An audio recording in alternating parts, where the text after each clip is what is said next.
পৃথিবীর সবচেয়ে ভয়ঙ্কর প্রাণী হলো মানুষ। এরা নিজের স্বার্থের জন্য সবকিছু করতে পারে। যখন কেউ কারোর জন্য কাঁদে, সেটা হলো আবেগ। যখন কেউ কাউকে কাঁদায়, সেটা হলো প্রতারণা। আর যখন কেউ কাউকে কাঁদিয়ে নিজেও কেঁদে ফেলে, সেটা হলো প্রকৃত ভালোবাসা।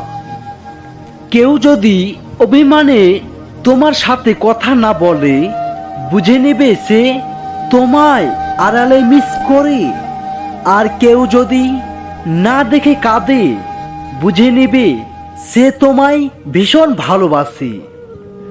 তুমি সেই কবিতা যা প্রতিদিন ভাবি, লিখতে পারি না। তুমি সেই ছবি যা কল্পনা করি, আঁকতে পারি না। তুমি সেই ভালোবাসা যা প্রতিদিন চাই, কিন্তু তা কখনোই পাই না।